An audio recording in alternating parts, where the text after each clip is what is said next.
भारत के इतिहास में कुछ घटनाएं ऐसी होती हैं जो सिर्फ ईंट पत्थर की नहीं होती, वो यादें बन जाती हैं, विवाद बन जाती है और पीढ़ियों तक राजनीति का हथियार बन जाती है। बाबरी मस्जिद भी ऐसी ही एक कहानी है जिसकी गूंज आज भी सुनाई देती है। बाबरी मस्जिद उत्तर प्रदेश के अयोध्या शहर में स्थित थी। कहा जाता है कि इसका निर्माण मुगल शासक बाबर के सेनापति मीर बाकी ने 16वीं शताब्दी में कराया था। दूसरी ओर हिंदू पक्ष का मानना रहा है कि यही स्थान भगवान राम का जन्म स्थान है और यहाँ पहले एक राम मंदिर था जिसे तोड़ करके बाबरी मस्जिद का निर्माण हुआ था।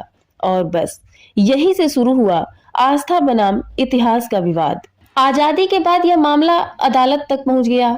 कभी मस्जिद में ताले लगे तो कभी पूजा की अनुमति मिली। धीरे धीरे यह मुद्दा सिर्फ धार्मिक नहीं रहा बल्कि राजनीतिक आंदोलन बन गया था। 1980 से 90 के दशक में राम जन्मभूमि आंदोलन तेज हुआ।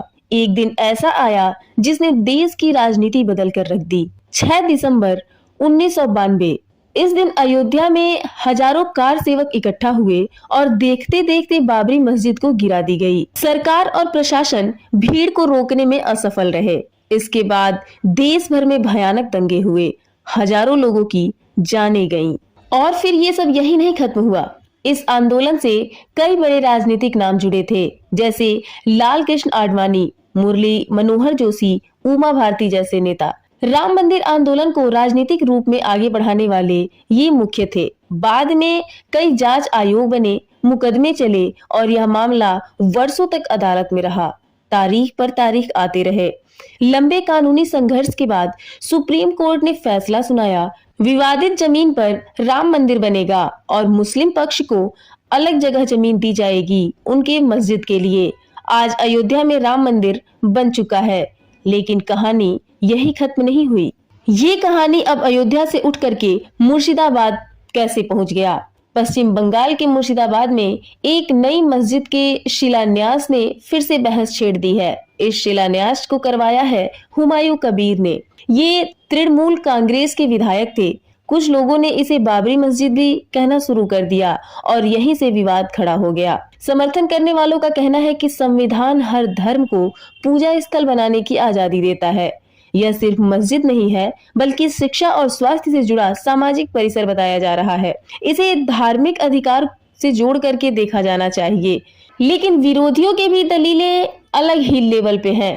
बाबरी मस्जिद का नाम इतिहास की एक संवेदनशील याद है। इससे सांप्रदायिक तनाव दोबारा बढ़ सकता है। कुछ लोग इसे राजनीतिक उकसावे के रूप में देख रहे हैं, तो कुछ का कहना है कि यह हमें चिढ़ाने की साजिशें की जा रही हैं। अब बात आती है कि मुख्यमंत्री ममता बनर्जी ने क्या किया। उन्होंने इस मामले में स्पष्ट रूप से दूरी बनाई। हुमायूं कबीर को पार्टी से निलंबित किया गया। ममता बनर्जी का संदेश साफ था, बंगाल में नफरत और सांप्रदायिक राजनीति को बढ़ावा नहीं दिया जाएगा।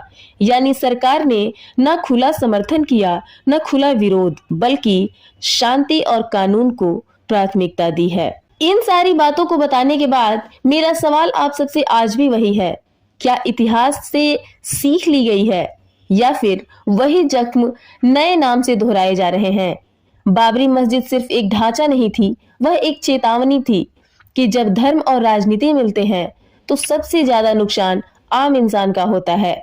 आप इस पूरे मामले को कैसे देखते हैं, इतिहास, आस्था या राजनीति नजरिए से?